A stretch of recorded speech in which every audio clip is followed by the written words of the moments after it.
Welcome to Press Coverage. I'm Theo Gremminger. Press Coverage is where we want to find you the edges to help you win in fantasy.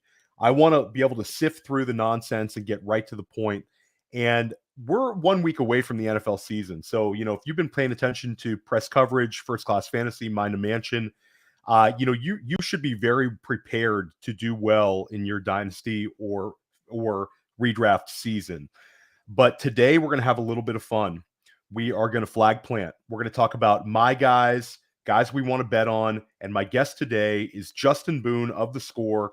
This is somebody who, if you're following fantasy football, more likely than not, you follow him on Twitter and you've listened to his podcast before. Justin, this is our first time podcasting together. I really appreciate you making the time to come here into the Roto Underworld. Why don't you let everybody know where they can find your work and what you've got coming out this season? Well, first off, I appreciate you having me. I'm glad we could fit it in. It's a very busy time of year, so thank you for accommodating my schedule to sneak me in there. All my stuff's available for free over at The Score. You can download the app, which is the best way to do it. Everything's designed for the mobile app. You could also check it out on thescore.com.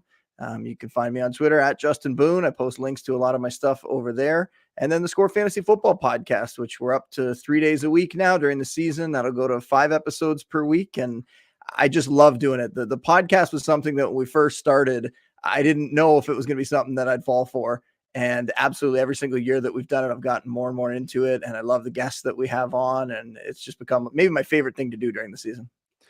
And you got some receipts to show, how sharp you are. What's the little number one over your left shoulder, Justin? Why don't you explain that one? So that is, you surround yourself with false idols. That's what you're not supposed to do, right? I won the Fantasy Pros Most Accurate Expert competition in 2019. I was in it for 9 seasons. There's about 140, 150 analysts in there. I never finished worse than 11th, which was unfortunate because it'd be nice to say I was top 10 every single time, but 11th that 1 year kind of held that off. But yeah, finished with 7 straight top 7 finishes and became absolutely consumed by it for many years until I finally got that monkey off my back and won it all in 2019. So was very happy to do that. Almost went out on top. I had some friends convince me to go back for one more season, finish top 5 again. And I've since retired from the contest, but like I say, all my stuff's available for free. My rankings still putting as much time as ever into those over at The Score. Well, definitely check out Justin's work over at The Score, including his rankings. Is there a particular position that over the years you've crushed at? Because I know that like Billy Muzio is an expert ranker here for us, and there's certain years that he hit on everything but maybe tight end. He had a number 1 finish as well recently. What about you, Justin? Is there a position that ever gave you trouble, or is there a position you've always done really, really well in? I feel like tight end is probably the one that gives every analyst trouble, especially the analysts that are really trying to be accurate with that contest, because it's such a crapshoot, right? You get guys pop up into the top 10, top 12, just based off a big touchdown total or something like that, which sometimes can be very difficult to project when you're talking about the touchdown scoring. So tight end, definitely the hardest. Receiver was probably the one that I feel like I consistently did the best at. And that's one where, that position goes very, very deep. Like there were times when I was ranking 140, 150 receivers every week. And I think when you're paying attention to the depth charts like that and following all the injuries and everything, you notice when guys start to move up the depth chart. You notice when injuries open up those opportunities, and you can get those, guys that are a little bit lower, but are going to get that opportunity that week way up in your rankings. And I think that's probably what helped me at that position. But receiver's the one that I remember consistently being near the top end. No, I love that. And I think you got to know your strengths there. We're looking forward to it because today you're flag planting 2 wide receivers. We're going to get to that shortly. But one question, if anybody's watched, First Class Fantasy or press coverage for about, I'd say 2 months, I've asked every single guest this one question. You take a long time with your rankings, obviously your player evaluations and the rankings you put out, you have a lot of pride in that and a lot of success. What's that one player that if you could know their final stats for the 2023 season, who would it be? Is it a player whose performance, whether negatively or positively, unlocks one of their teammates? Is it a guy with a wide range of outcomes and you just don't know what to make of them? Anybody in fantasy, Justin, if you can know their final stats. It's going to sound really funny, I think, when I say this, but I feel like Desmond Ridder is the name that comes to mind because you have this guy who is surrounded by 3 top 10 NFL talents here in Pitts and in Drake London and in Bijan Robinson now. And we could potentially have those guys being values this year. I mean, Bijan's going in the first round, but Yeah. if we knew that Ridder was going to be able to take a step forward and help this offense along, Bijan will probably be a guaranteed top 5 pick. London and Pitts probably will be going a couple rounds earlier than they're going right now. So we saw last year Marcus Mariota really hold back that offense, despite the fact that they have a good line, despite the fact that I think the coaching is okay. They make some questionable decisions there, but overall, I think that offense has shown that it can produce. And if we can get even average quarterback play from Ridder, all of a sudden you feel great about having all 3 of those guys on your team this year. Whereas now there's some questions, right? Bijan we feel good about, but could we see Algier get worked in a little more, maybe, with the receiving core if, they don't have the volume, which last year they didn't really have it. There was an injury to Pitts, and that kind of allowed London to take off as the year went along. If we didn't see that injury to Pitts, what would have happened to those two? It probably would have been rough going the rest of the way. So this year, we're hoping that step forward comes. You could also say, you could say it with a lot of these first-year starting quarterbacks. You'd even look at a guy like Kenny Pickett, who got some starts last year, but is also in an offense with all these guys that have fantasy potential, but can he support all of them or even some of them? What we saw last year wasn't great. What we've seen so far this year from Pickett, though, it's pretty good. Like, it's just a preseason, of course, but 5 drives, 5 touchdowns that he led them to. So that's a nice sign. The fact that they're taking more shots downfield during the preseason, maybe they're just trying things out, but it definitely points towards that Steelers offense being more dangerous this year and potentially all those guys around Pickett having good seasons. So Ridder first, I guess Pickett's sort of my 1B. I love the Ridder answer, and you're the first person who's given Desmond Ridder as one of the answers, and I love that because nobody cares about him for fantasy. Well, it's that's exactly like this process. It's if he just has the Matt Ryan 2021 passing volume instead of like the Stone Age passing volume we saw last year with Mariota, then there's a chance that all 3 hit at ADP, and there's a chance that one of the 2 receivers really hits at ADP. I know I've been taking a lot of Drake London lately. He's kind of settled into a range where I feel like he could return value. And man, I'd love to know the difference between 115 targets and 135 targets is massive when you get down to like the margins of like the wide receiver 2, wide receiver 3 land. So I love that one. We're going to dive into a bunch of players, and we're also going to talk about a couple of offenses that Justin likes this year after we hear a word from our sponsors.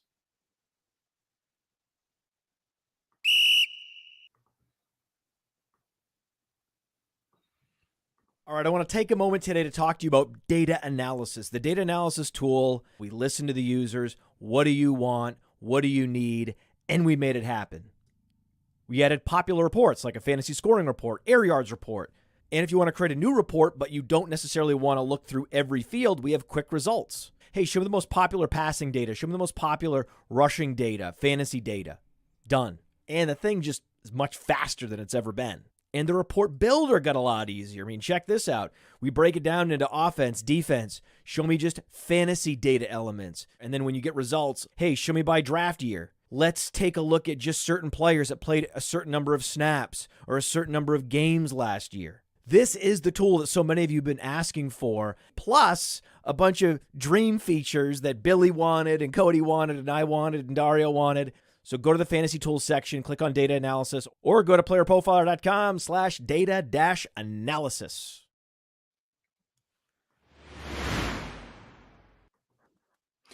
Welcome back to Press Coverage. I'm Theo Gremminger here with Justin Boone of The Score. And Justin, we sometimes get so deep into the players and diving into ranking them, deciding who is going to be our targets at ADP. And that's certainly a great process, especially for a flag plant show. But one way that we can unlock fantasy success is just identifying the mispriced offenses. Last year, we saw multiple teams who had a handful of ADP winners each, and their mispricing caused drafters to get, values, and they all smashed. Seattle last year, Jacksonville last year, and the big one was Philadelphia last year where Jalen Hurts was a league winner, A.J. Brown a league winner, and Devonta Smith, the best value at wide receiver on the board, being drafted as a high-end wide receiver 4, finishes as a wide receiver 1, smashed it. Who are some offenses that you think are going to take a big step forward this year based on what they did in 2022 versus what they're going to give us in 2023? Well, now I wish I hadn't mentioned the Steelers in that first question because No. probably... That's what we call a segue. It's a professional segue. Yeah, they're probably the best answer for this one, based on everything I said there, the talent that they have in that offense, the offensive line getting a little better. And I wonder if Matt Canada, their offensive coordinator, heard some of the criticism in the offseason and he maybe tried a few different things this preseason because of it, knowing that people were so down on his performance last year, and really surprised. I could say I was, that they kept him around. So I'm interested to see if it could all come together for the Steelers this season. But I think there's probably a few.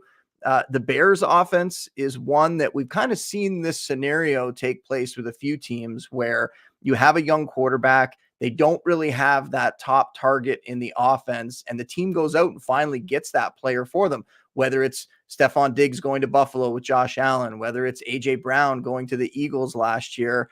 I think the Bears are the one doing it this season. They go out, they get DJ Moore. All the reports on him have just been fantastic, that he stepped in, that he's a leader. He's exactly what they needed in that offense. And he could take some of the pressure off Justin Fields, right? Then Fields doesn't have to be perfect. Last year, with the receiving core he was throwing to, you had Darnell Mooney hurt. He had just, guys like Byron Pringle out there. It wasn't a great option for him. Now you look at the receiving core with DJ Moore and with Darnell Mooney back and healthy and with Claypool. And I really like Tyler Scott, the rookie that they brought in. They have a real receiving core around him. And then people want to point to the fact that that offense just didn't have the volume last season. I get it. It's going to improve. It's not going to be one of the league leaders in pass attempts, but it's going to definitely come up from the floor. And we saw this happen as well with the Eagles, that when you have those better weapons, all of a sudden you feel a lot more comfortable passing the ball. So I like DJ Moore this season. I know there's a big debate between, can he be a wide receiver 2? Is he more of a wide receiver 3 because of the volume issue? I feel very confident with him in that wide receiver 2 range. And Justin Fields could be the guy, just like we saw with Jalen Hurts last year, where he just explodes and potentially becomes, the top fantasy quarterback, or at least one of the top fantasy quarterbacks. We saw him do it on a very short stretch last year. I think this season we could see him do it over the whole year. So the Bears are definitely high up that list. There's others. I mean, I think one that's being undervalued, maybe not as a breakout, obviously, but one that's really being undervalued is the Bucs offense. And I get it, because nobody likes Baker Mayfield. Nobody wants to see their receivers catching passes from Baker Mayfield, but this offense isn't going to just fall off a cliff. Last year, they threw over 700 times. It's not going to go down into, the 400s. It's going to be in, the mid to high 500s, maybe the 600 attempt range. And that's going to allow these guys in a very concentrated passing attack, Chris Godwin, Mike Evans, they're still going to have good seasons. And we've seen them fall outside of the top 30 fantasy receivers in terms of their ADP. I think that's crazy. I mean, when you look at what Godwin's done, he finished as the wide receiver 2 in fantasy points per game. That's half PPR back in 2019. That was his big season. But the wide receiver 16 in 2020. And then, of course, Brady comes along, wide receiver 11. Last year, he was the wide receiver 20, and he was coming back from a torn ACL. You're telling me that this year, when he's actually coming into the season healthy, even though he has Baker Mayfield, he can't put up a top 20, top 24 season? I think that's silly. I think Godwin's someone that definitely has a lot of value. And then because of that, the other pieces in that offense too, like Mike Evans, maybe even a Rachaad White. I love Sean Tucker as like a last round pickup stash kind of play. I think there'll be more value in that Bucs offense. And you look at the Seahawks last year, like you mentioned, that's the example there, right? Not that Baker's going to become Geno Smith, but that we wrote off that offense last season, just saying there's no possible way they could do it with the quarterback situation. I could take the L there. I was wrong about that one. They came out and had a great year. I think the Bucs offense is going to be better than people think. I love the answers. And I think the Bucs offense, even if they're not great, if they're just really consolidated and Godwin gets an enormous target share and Mike Evans sees a, 23% target share and Rachaad White's, doesn't, they're obviously not going to target the running back position as much, but Rachaad White can return value just as a pass catcher, even with the threat of Sean Tucker behind him. So we just need consolidation there. And I think Baker Mayfield can do that. And I love the Pittsburgh answer. We talked about Jacksonville last year was Trevor Lawrence in year 1, takes a massive leap forward in year 2. Kenny Pickett could do the same. I don't think he'll finish as high as Trevor Lawrence did, but I think he has a chance to finish as a back-end QB1, and he's going to carry, Deontay Johnson, George Pickens, Pat Freiermuth, all very good values. And the Chicago answer, love that one.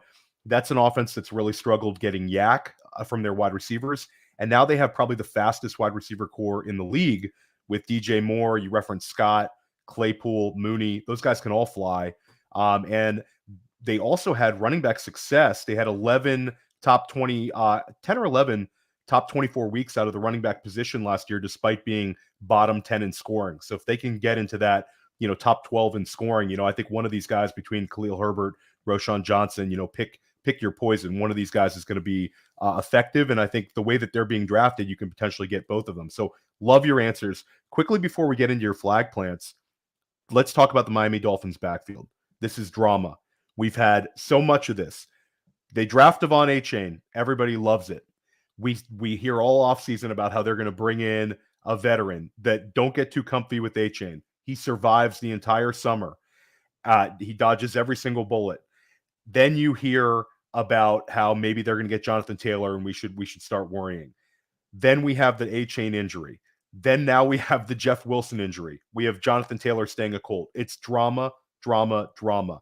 How should drafters be handling it? I'll give us a two-pronged question. If I need immediate production out of the Miami backfield, who should I be targeting? And if I can pick any of them to have for the entire season on my roster, who would it be? So the immediate production is going to be Mostert. I think he was pretty good last season. He actually held up for most of the year. And he was the explosive option. We know that he's good in that system. We know he has that speed to be a game breaker, but he did a little in the receiving game, and he was a solid RB2 for a good chunk of that season. And even when Jeff Wilson got there were some injuries that kind of complicated things, and it made it kind of hard to figure out how they would have deployed them if both guys were completely healthy late in the season. But Mostert was a strong running back in that offense and was a decent fantasy play for sure. I think he's going to start the year as that again. And then Achane, you're just kind of taking the shot on upside there, right? So many reports coming out of Miami this offseason was that he looked the part, that he can be that difference maker in the offense. The players were saying that. The beat writers were saying that. The guy was making plays every single practice. And that's not shocking, right? He has that big play ability. He's got that tremendous speed. To me, he seems like the perfect replacement for a guy like Mostert, who we probably think is going to break down. I know we don't want to try to predict injuries, but when a guy's over 30 like that, when he's got a history of durability concerns, you wonder how long Mostert's going to be able to hold up, especially that now they don't have somebody like Jeff Wilson to come in and kind of grind those yards out and be that guy, between the tackles to do some of the tough lifting for him. So I'm a little bit worried that Mostert won't hold out for the whole season, but he's a guy that you could draft right now. Throw him in your RB2 slot, or maybe better yet, your flex spot if you can do it that way. And where he's being drafted, you can definitely do it that way. And use him early in the season, and then either try to flip him if you can. Maybe other people will be onto it, like we're saying right now, that he's probably going to get injured at some point. But if not, you ride him, and you could get Achane too later. And if Mostert goes down, that's when I think Achane is going to absolutely explode for fantasy. Never going to be a massive volume guy, but kind of like Mostert, has the ability to just change a game and change your fantasy week with minimal touches, with 10, 12 touches. He could have a big game and a big week just on that. So I like both these guys. I'd definitely be taking chances on them. And for the record, I was taking Mostert, but had Jeff Wilson before this injury. I'm not saying that to, as a victory lap or anything like that. No, you're allowed to victory lap that. I'm not victory lapping. I'm just saying that's how much that I liked Mostert as that potential player early in the season that you could get into your lineup. I thought he was going to have a lot of value before, and knock on wood, we don't want to see it happen, but before that injury might show up at some point in the year. So I'd be drafting them both now aggressively. I'm sure other people will too.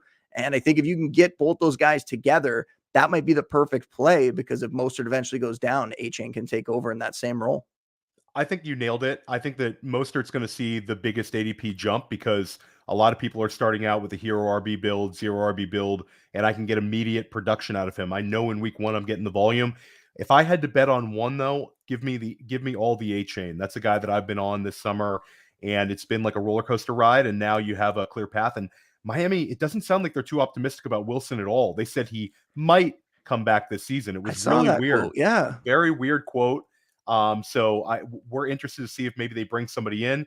This is like the constant drama of chasing Dolphins running backs. But hey, you mentioned 2019 was the year you finished number one in the Fantasy Pros contest. And in 2019 was the year Lamar Jackson broke fantasy. And I think we are great to start out with your flag plants here, Justin. One of your flag plants you sent me was Lamar Jackson at quarterback, and I loved it. That's a guy we've been drafting a lot. Billy Muzio and I on First Class Fantasy were all over him, and now the ADP has risen. He's almost near Josh Allen in a lot of these leagues. How much conviction do you have on Lamar Jackson? How excited are you about this Baltimore offense? And could this be a repeat QB1 overall season for him? Yeah, I think that's a great segue for it, because I definitely think we could see something like that again. We already know what he can do with the rushing ability, but now you're solving really two major problems in that offense. One being the offensive coordinator. Greg Roman ran an incredibly slow offense, right? You look at what he did when he was there, bottom third in the league in situation neutral pace of play the last 4 years. That's according to Football Outsiders. And now you bring in Todd Monken, who was top 12 in terms of pace of play all 3 years that he was the OC with the Bucs. When he was with the Browns that one season, it wasn't as good, but he also had Baker Mayfield there. And I think Lamar Jackson is going to be a lot better than Baker Mayfield this season. And then the other thing that we're going to see is what Lamar Jackson can do with a real receiving core. For so long, it's been Mark Jackson and really not much, or Mark Andrews, I should say, Mark Jackson, the NBA on my mind there, but Mark Andrews, and really not much else in the receiving core. And now you have Rashad Bateman, who we hope can stay healthy. You have Zay Flowers, a first-round pick this year, who looks great, and everything we're hearing about him is fantastic. The guy's apparently unguardable in practice. He was making plays in the preseason, showing that yak ability. And then Odell Beckham, who I still think has something left in the tank here. The last time we saw Odell, now he's almost 2 years removed from that torn ACL, but he was producing as a member of that Rams offense. I think he's going to be able to be a part of what they're doing in Baltimore and actually put up some good numbers there. So I'm very excited about this. We're also going to get J.K. Dobbins back healthy, and there's talk that maybe in this new offense, they could throw to him a little bit more. That could help Lamar Jackson's numbers too, if he starts to take some of those easy dump offs and let Dobbins do some work there, on top of the fact that Monken is going to allow them to throw more. And it's never going to be a situation where this becomes a completely balanced offense. Of course, Lamar is going to run a lot, but now the pieces are all in place, and I'm really, really excited to see what's going to happen this year. And I have been getting a lot of Lamar myself, and I regret one of my home leagues. It's a keeper league, and we had our draft the other day, and I thought that Josh Allen and Patrick Mahomes, one of those guys, was going to fall to me. They both got taken right in front of me, and I debated the whole time I was on the clock. Should I just take Lamar? Should I just take Lamar? And I was like, no, I can't do it. I had so set on those other two, and I just didn't feel like it was a value at that point. And by the end of the draft, I kind of regretted it. I will be honest that I think I probably should have just valued Lamar right alongside those other guys, because that's where I think he's going to finish this season. Yeah, I think he's right there. And I think you talked about the receiving weapons that they have. It's the best Lamar's ever had in his career. I'll also add that Isaiah Likely is a versatile guy. We've seen Monken get a lot out of that tight end position.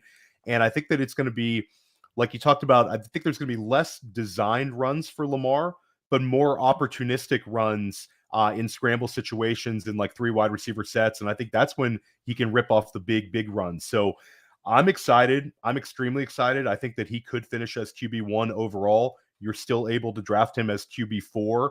And this is going to be a really exciting year. We remember how bad those offenses looked in those playoff losses over the years under Greg Roman, where it was just like this archaic football.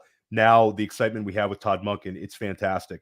And another player that you're really excited about, that I'm excited about as well, is Tony Pollard. Tony Pollard had his breakout season last year on limited volume. He finishes as a running back 1. This year, we have no more Zeke Elliott in Dallas. And to add to that, the only players behind him right now are Deuce Vaughn and Rico Dowdle. This seems like a Tony Pollard smash season. How high can he finish at running back? Is he a RB1 overall contender? How excited are you about Tony Pollard? Yeah, I definitely think he's on that short list of guys that could finish as the RB1 overall. It's kind of reminiscent to me of like the Austin Eckler thing, right? Where he was sharing a backfield for so long with Melvin Gordon, and then eventually Gordon moved out of the way, and Eckler became this top 3 fantasy running back, we could definitely see the same for Pollard. You mentioned it, right? Finished as an RB1 last year in fantasy, was the RB8 in fantasy points per game. And now he's not going to have to share the backfield.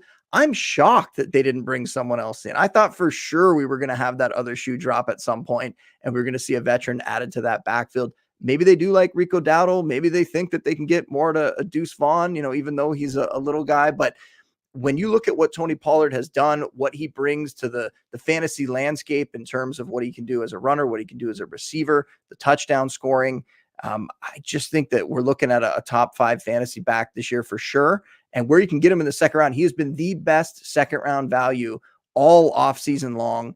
And I think that he should be going at the end of the first round in drafts. And I've taken him at the end of the first round in drafts because often there, the running backs can sometimes be gone, the guys that you really like for that big breakout. And that you come back around the turn, there's going to be so many receivers there that are good, the Garrett Wilsons and Amon-Ra St. Browns and Chris Olave, and you can kind of pick from those guys instead of risking losing Tony Pollard to somebody that realizes the value he should have and scoops him up before you on that 1-2 turn. Yeah, no, I love that. And I think that I've started to see a little bit more Tony Pollards at like the 110, at the 109. People have been so used to drafting in the second round, but I think a lot of people are on your frame of mind where they don't want to lose out on him. And what's interesting is we've seen the RB1 overall for like the last 10 years. It's been an average of like 80 catches. So I do think that for him to hit RB1 overall, we need rational coaching. We want to get the ball to Tony Pollard in space. He's not going to hit 80, but he needs to have career highs in catches and in targets for them to really maximize him. He's so explosive, such an efficient runner, but we really want to see those targets as well. And yeah, definitely if you draft this weekend, draft Tony Pollard. 2 wide receivers you're on. Why don't we start out with one we're seeing a lot of analysts are pounding the table for Keenan Allen right now. Keenan Allen has risen up draft boards, but one of your flag plants is Big Mike Williams, who's still being drafted with a premium ADP, but he's being drafted definitely behind Keenan Allen when last year they were pretty much side by side in ADP. Yeah, so I'm going to pull it up here. You go back to 2 years ago, and they basically told us before the season, Justin Herbert came out 2 years ago and said, we have to get Mike Williams the ball more. And people debated, is he just saying that is actually going to happen? Then they came out and it happened, right? 76 receptions, over 1,100 yards, finished as a top 12 fantasy receiver in points per game among qualified guys. And I always say that because you got to kick out the guys that only have one game in there. We're not going to allow them to have their average involved in it, but finished as a top 12 fantasy receiver that season. Last year, misses 5 games around midway through the season. I think it was basically 6 because the other game he barely played. But if you take his stats from the 12 games that he actually played starter snaps, he was on pace for 88 catches, over 1,200 yards, and 6 touchdowns. That would have made him the wide receiver 11 at the end of the year. So when he's been out there, he's been producing like a top 12 fantasy receiver. I think the concern for a lot of people was Quentin Johnston showing up, first round receiver. Could he factor in, take a little bit away from Mike Williams? But from what we're hearing so far, maybe it's taken Johnston a little time here to acclimate to the pros. He's still 4th in the depth chart. Later in the season, we might see him take on a bigger workload, but I think he's just going to be a part-time player early in the year and kind of splitting time with Josh Palmer for that number 3 receiver role. So I'm not too worried about him at this point. Keenan Allen is the safety blanket. He's going to do his usual thing. He's going to get a lot of volume. He's also getting up there, so we got to factor that into a little bit. And we've seen Mike Williams put up double-digit touchdown totals in the past. I think this year we could see it happen again. I think there is a really big season in him here as long as he can stay healthy, but that's the caveat with any player, right? Yeah, no, absolutely. And we've been super bullish on that Chargers offense. I love Justin Herbert and Mike Williams. That's the guy. If there's going to be somebody get off to a red hot start in that offense, just in terms of scoring touchdowns, he's their best red zone threat. And he's had those massive spike weeks. I said yesterday we had a bold prediction show on Man versus Machine with Dario Offstein. And I think that this is the year Justin Herbert leads the NFL in touchdown passes. And Mike Williams has to be part of that equation. You have one more flag plant wide receiver, Justin, I'm really, really excited about. I've been drafting him all summer long. Talk to everybody about Garrett Wilson. So Garrett Wilson, last year comes out, was my favorite receiver in that draft class, comes out and looks the part, right? He's earning targets at an elite rate, 147 targets as a rookie, finished 7th in the league in that category. But when you really break down what he did, because at the end of the year, his fantasy numbers, they weren't great, right? On a per game basis, I think he was a wide receiver 31 in fantasy points per game. So nothing overly special. But when you break it down between when Zach Wilson was starting and when Joe Flacco and Mike White were starting, there was like such a stark contrast. In the 8 games we had Flacco or Mike White out there, you had Garrett Wilson average 17.3 fantasy points per game compared to 12.7 is what he finished with on the year as a whole. 17.3 fantasy points per game. That would have made him the wide receiver 7 on the year. We've seen the talent on display. We saw last year before Aaron Rodgers was in the organization, Rodgers talked up number 17 on the Jets, that he really liked him. Now he shows up there. Now he kind of basically has made him his new Davante Adams. We want to call him like the East Coast Davante Adams.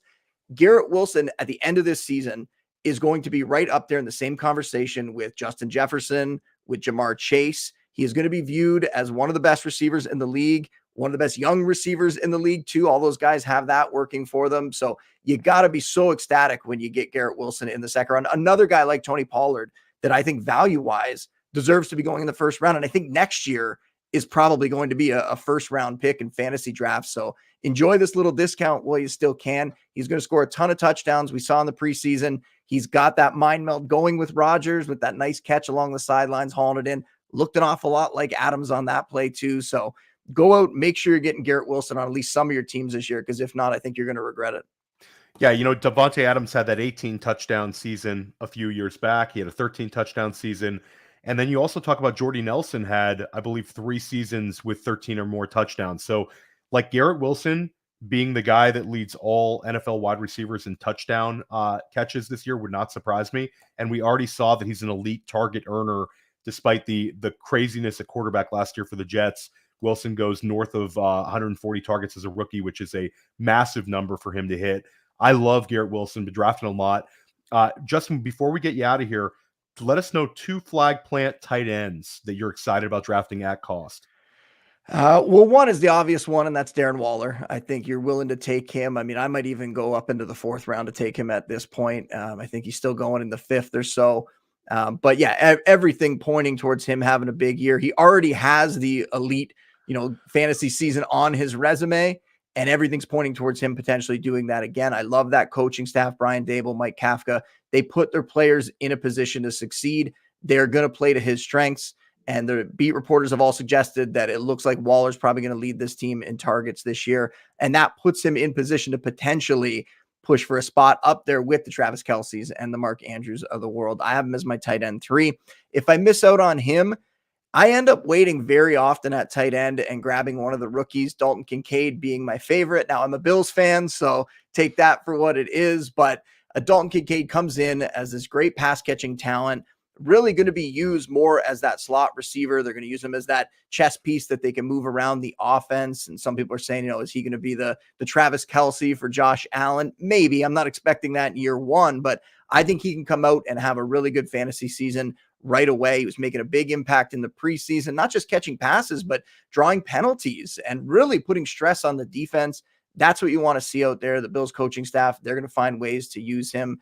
And I think it's a great mix for that Bills offense to miss out on the top receivers. They didn't get one of them, to end up getting this pass catching tight end who essentially can be a receiver in their offense. But I could make a similar argument for Sam Laporta on the Lions, who I think is going to step in and get a lot of work right away. And even if you wait until the very, very end, Luke Musgrave, not my projection for him isn't quite as high as the other 2, but another guy that I think is going to start off immediately as a full-time player in his offense and has a chance to put up decent fantasy stats in year 1.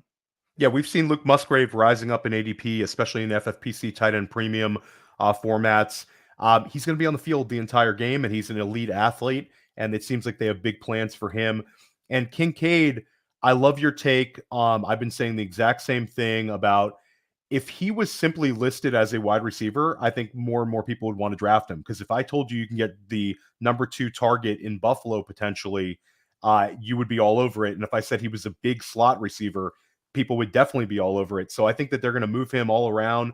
They're going to use him in the slot, and he doesn't have the pressure to be, an inline blocker that holds some of these rookie tight ends back. So super excited about him. Justin, we're either going to win titles this year or we're going to have a really poor year, because I think we're on a lot of the same guys. But this was awesome today. let everybody know where they can find you once again. Yep. At The Score, download the app if you haven't already, not just for my fantasy content, but it is the best sports app out there. And the Scores page are the most efficient pages you could find. So if you love multiple sports, you're going to want to have the Score app. I had it long before I worked at The Score. Don't tell my previous employers, but it is a fantastic app. So you should have it. And on top of that, the Score Fantasy Football Draft gets in there. It's free. My content all season long is free. And then the Score Fantasy Football Podcast, like I said, lots of great guests on there, getting excited for the season. And we're going to have you on at some point this year. I would love to, and we'd love to have you back in the Roto Underworld at some point. This was a lot of fun.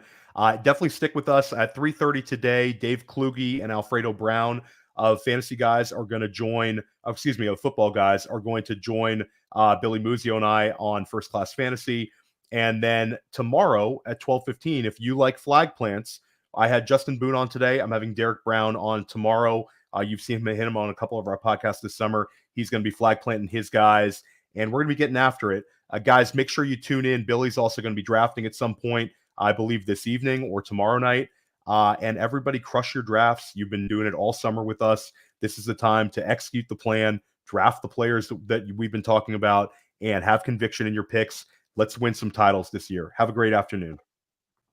Hey, I want to take a moment to thank you for tuning in. It's important to me that all of our media be free. This is only possible because of you allowing a true independent sports media enterprise to thrive unlike any other in the business. So please subscribe to the All In Package to continue to make all of this possible, to ensure that all of our stats, information, data, content is available to you, especially you, the people that get the site and get the show.